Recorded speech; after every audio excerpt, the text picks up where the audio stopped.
Moustapha Aliou Ndaw Say Cissé Ami Dia Saliou Ndione Badara Diouf Fama Ba Ndeye Marie Sané Abdourahmane Diouf Ansoumana Sarr Diaray Ba Awa Seck El Hadji Ousmane Fall Maymouna Bousso Matar Silla Mam Diarra Bey Fatou Ngom Samba Diouf Mben Faye Djibi Ciss Ousmane Sonko Guy Marius Sagna Awa Sonko Thérèse Faye Ismaïla Diallo Marie-Angélique Mame Salbé Diouf Mamadou Sey Ousmane Thiouf Ramatoulaye Ndom El Hadji Ababacar Tambedou Ndak Thiam Ndeye Awa Dieng Awa Sow Amadou Dia Thierno Alassane Sall Younoussa Sissoko Gracé Faye Fatma Gueye Ndeye Ndiaye Mohamed Siradio Souare Ousmane Ciss Ousmane Diop Oulimata Sidibé Abdoulaye Thomas Faye Samba Dang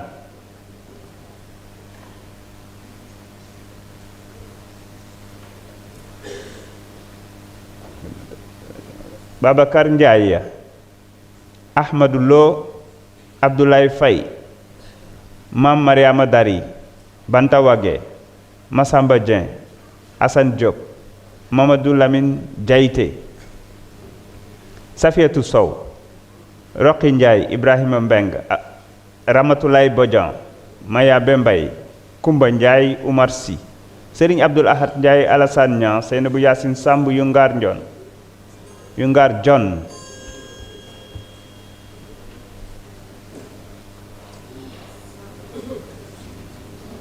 Madi Danfakha Awa John Tafsir Choy Cheikh Ahmed Tidiane Youm Abdoulaye Tal Mohamed Aïb Selim Dafé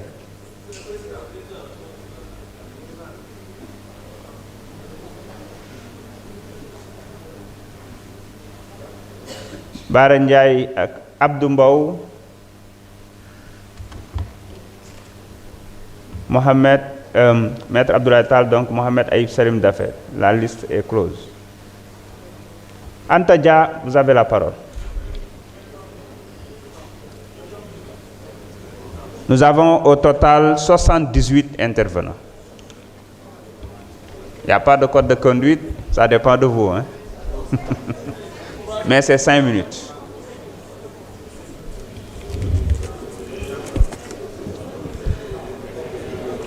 Bonjour Président, bonjour Monsieur le Ministre, bonjour à toute l'assistance. Donc aujourd'hui on est réunis ici pour voter la modification d'une loi qui date de 1965. Parce que dans un pays, quand on dirige un pays, on doit être responsable. Et pour être responsable, il faut protéger ses enfants. Et cette loi, elle va protéger nos enfants. Parce que vous savez quoi, le monde, il avance à vitesse grand V. Les changements sont colossaux. Si on ne protège pas aujourd'hui nos enfants vis-à-vis de certaines pratiques qui sont contraires à nos mœurs, qui sont contraires à notre religion, qui sont contraires à nos valeurs. Parce qu'un pays, si il se dit souverain, doit prendre des mesures, voter des lois qui lui ressemblent. C'est uniquement ça ce qu'on est en train de faire aujourd'hui. C'est rien d'exceptionnel parce que les autres pays le font et on ne vient pas leur demander de se justifier. Donc nous ne sommes pas là pour nous justifier, nous sommes là pour travailler et apporter des changements nécessaires dans notre pays pour nos enfants. Par rapport à cette loi, moi je vais m'arrêter là parce que je remercie Maître Tal qui a apporté, je pense, beaucoup d'éclaircissements et d'autres de mes collègues vont aussi en parler. Maintenant, les gens qui sont de mauvaise foi viendront essayer de nous titiller pour nous faire dévier de l'essentiel. Léegi damay wax ci olof ma bàyyee leen li des ci loi bi ma ñëw ci li nga xamante ne moom moo xew ci suñu réew ñu koy dégg mu metti sénégalais yu bëri mu jaaxal sénégalais yu bëri mais dama ne Sénégal dañu am le pouvoir exécutif, ñu am le pouvoir judiciaire, ñu am le pouvoir législatif et nous avons un autre pouvoir. Et je pense que pouvoir boobu moo gën a rëy, c'est le pouvoir du peuple, le pouvoir de sanctionner quand il le faut. Donc nit ki boo ko falee mu am li tax nga fal ko mu jàdd yoon, jaru xuloo, jaru xeex, jaru wax bu bëri. toogal ba moment bii nga xamante ne am nga yow sa pouvoir nga sanctionné ko, bu élection jotee nga sanctionné ko. Donc jarul ñun ñuy xiiroo di ñaayoo si ñu biir di soupçonnante kii lii la déedéet. Nit ki bu defee lu ko neex rek yow tamit boo ñëwee nga def lu la saf, loolu kese man noonu laa ko gisee. Donc noonu loolu laay woo sama mbokku sénégalais yépp ngeen xam ne ñun dañu am benn guide. lu tax ñu ne guide la newuñu ko guide la parce que jëmmam de déedéet, ci li nga xamante ne moom la ñuy woo muy président Ousmane Sonko. Nag man bu may wax da ngeen di xam ne président Ousmane Sonko laa nekk di wax ay waxam, dañ ko gëm ci li nga xamante ne moom ci lañ ñu woo. tant que moo ngi ci loolu ñun ñoo ngi ci ginnaawam, ku ci ànd ak moom ñoo ngi sa ginnaaw, ku àndul ak moom ñu bàyyi la foofu ñun ñu topp ki nga xamante ne moom la ñu war a topp. moom ci boppam bu jàddoon yoon position bi ñuy am tey moom la ñuy am rek, te moom xam na ko. dëgg la ñu mës a tegal, ci dëgg boobu lay dox ba léegi. boo leen gisee tey liggéey bi nga xamante ne gouvernement bi mu ngi koy def, mais kan moo nekk à la tête du gouvernement? Donc tey ku fi sant gouvernement président Ousmane Sonko nga sant parce que moom moo nekk à la tête du gouvernement. mënoon naa fi toog liiral leen li nga xamante ne depuis bi président Ousmane Sonko nekkee à la tête de ce gouvernement li mu def yépp ba pour améliorer la vie des Sénégalais. di ngeen na xam ne que Ousmane Sonko moo baax ci Sénégal. képp koo xamante ne da nga bëgg Sénégal da nga war a jàppale président Ousmane Sonko. sonn na torop nag vraiment nit koo xamante ne Sonko jàppal Sonko bàyyil. amul benn jour boo xamante ne télé rajo foo ubbi Sonko rek ngay dégg ah. mais c'est parce que nit ki am na lu mu représenté. boo ñëwee naan da nga koy tuutil mais yow sa bopp ngay tuutil. président Ousmane Sonko kenn mënu koo tuutil. ñun ñoo ngi ci ginnaawam tey, ñoo ngi ci ginnaawam ëllëg. courage bi mu am ba indi fi loi bii nga xamante ne mu ngi fi woon depuis 1965 kenn laalu ko, kenn defu ci dara. moom mu indi loi bi ñu war ko modifier pour que les sanctions soient beaucoup plus définies, beaucoup plus intenses.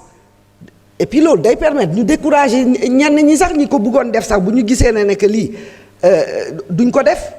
te àndul ak li nga xamante ne moom la ñu xam. ñun xamuñu ay affaire de góor jigéen dégg nga. xamuñu ko donc duñ ko nangu te dinañ voter sa loi bi. merci beaucoup. Babacar Varor, vous avez la parole. Abdou Karim Sall se prépare.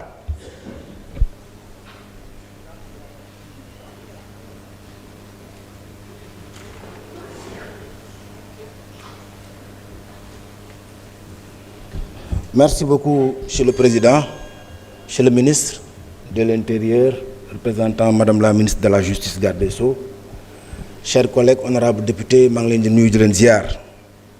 Monsieur le Ministre, avant que muy dugg ci bi fi sujet bi dama la bëggoon transmettre samay félicitations aux membres du gouvernement par rapport à ce démantèlement des réseaux peut-être présumés homosexuels yi ñu gis actuellement ci réew mi.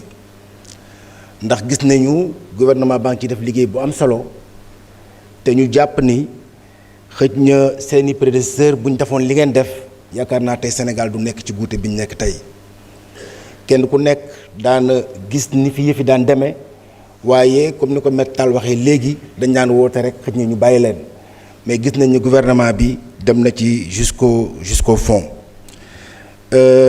di rafetlu également par rapport ak modification code pénal bi nga xamante ne nii à son article 319 dina indi ay coppite bi ci jiitu muy leeral lan mooy acte contre nature parce que lëndëm boobu dafa nekkoon ci xel yi ba tax ñu bëri en tout cas daan ci jaar di ci def ay ñaawteef waaye surtout di am benn jàngat bu ma def ci li nga xam ne moom mooy modification bi parce que dañu jàpp ni au-delà des peut-être promesses yi nga xamante ne ni xëj na autorités yi daanañ ko def les autorités politiques li ñu gis tey mën ko méngale tey ak li ñu fi dajale muy un jour historique mooy le respect de la parole donnée et je pense que c'est extrêmement important li tax loi bi amul ñu solo mooy le porteur du projet de loi nga xam ni daanaka lu mu mës a wax sénégalais yi def na ko ki waxoon sénégalais yi nekk bu ngeen ma joxee réew mi dinañu fexe ba lii di acte contre nature dinañ ko définir waaye aussi dinañ ko punir ci ni nga xamante ni noonu la gën a diise ba nga xamante ne ni xëj na dootul amati suñu réew donc looloo tax dañ ci ànd ak mbégte ànd ci contentement waaye aussi féliciter le premier ministre le gardien de la révolution mi nga xamante ne nii diggoon na askan wi diggoon ko waa sàmm jikko yi tey ñu ñëw fii di ko voter ci assemblée nationale. Mais je voudrais également lancer un appel au bureau de l'Assemblée nationale. Je pense que maître Tall mu ngi koy wax sànq ànd sàmm jikko yi ak organisation yi nga xamante ne nii dañ doon xeex lépp lu jëm ci wàllu góor jigéen yaakaar naa tey le 19 incha allah bu ñu voté loi bi ba pare war nañoo fexe ànd ak ñoom fépp foo xamante ne nii defoon nañ ko tuur ci réew mi ci kilifa diine yi kilifa aada yi ñu demaat fa mën leen a wax li nga xamante ne ni moom moo nekk ci loi bi ndax jàpp nañ ne loi bi bokk na ci loi yoo xam ne dina defar jikko yi te defar jikko yi aussi bokk na ci sàmm suñu kàddu moo tax may daanal ci kàddu yi ci sant ak gërëm le premier ministre mi nga xamante ne ni sàmm na ay kàddoom ba andi loi bi au niveau de l'Assemblée nationale je vous remercie. jërëjëf honorable Abdou Karim Sall mën nga ñëw jël kàddu Ismaïla Won mën nga waajal.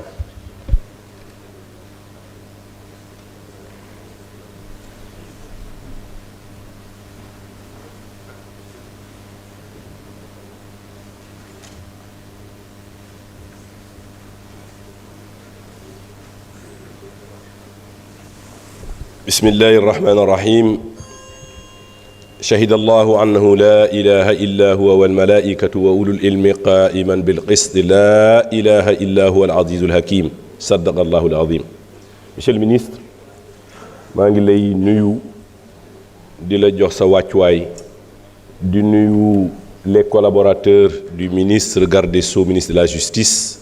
Monsieur le Président maa ngi lay nuyu di nuyu collègues députés yi fi nekk. Monsieur le ministre tey jii da ngeen ñu indil durcissement dinañu jàppandi ci durcissement bi balaa ñuy am leneen waaye monsieur le ministre je suis de ceux qui pensent que dans ce pays bi nga xam ne fii la El Hadj Oumar Tall gane àddina dans ce pays bi nga xam ne fii la Seydil Hadj Malick radiallahu taala anhu gane àdduna dans ce pays bi nga xam ne fii la Cheikh Ahmadou Bamba Khadim Rasoul gane àdduna dans ce pays bi nga xam ne fii la Sirajuddin Al Hadj Mouhamadou Saïd Ba gane àdduna ak yeneeni kilifa yu baax yi jàpp naa ne bu ñu criminaliser wul tey bés dina ñëw dinañu criminaliser parce que réew mi mënul d'accord ak góor jigéen. Monsieur le ministre, je voulais également profiter de cette occasion parce qu'il s'agit de la révision du code pénal. Monsieur le ministre, l'article 254 bi nga xam ne moom mooy protéger dignité président de la République. Je souhaite que vous apportez les mêmes diligences sur cet article pour ñu modifier ko yokk ci ñi nga xam ne ñoom ñooy suñu kilifa diine yi pour ñu mun leen aar. Monsieur le ministre réew mi li fi xew mbirum góor jigéen naam nekk na situation bu jafe waaye sunu kilifa diine yi nga xam ne mayu ñu leen worma ci réew mi war nañu ut ay jumtuwaay pour ñu mun leen aar. Monsieur le ministre ki nga xam ne mooy Serigne Moustapha bu Serigne Abdoul Aziz Al Amin amul lu mu dajul ci fan yu néew ci réseaux sociaux yi amul lu Serigne Bassirou Abdou Khadre dajul ci réseaux sociaux yi amul yonent bi amul kilifa diine yi yu ñu dajul ci réseaux sociaux yi. Monsieur le ministre,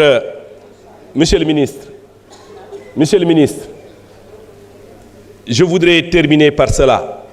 Demander à ce que vous apportez les diligences pour ñu aar sunu kilifa diine yi ñu mun leen wormal ñu mun leen jox seen gëdd notamment dans les réseaux sociaux. Wassalaamu aleykum wa rahmatullahi taala wa barakatuh. Merci beaucoup. Ismaïla Wone, vous avez la parole. Marème Mbacké, mën nga waajal.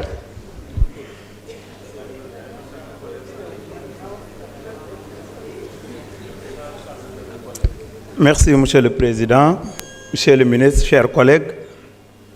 Si j'avais un bon anglais, j'allais m'exprimer en anglais à l'intention de la communauté internationale. Mais malheureusement, je ne parle pas anglais, mais je vais m'exprimer dans mon français chaotique pour rappeler un fait. Il y a de cela quelques semaines, le Premier ministre, Ousmane Sonko, notre leader, a dit ici, c'est lui qui va porter donc ce projet de loi modifiant l'article 319. Depuis lors, si vous faites le constat, les médias internationaux, pratiquement dans l'excès de zèle, se sont mis à produire des textes à la limite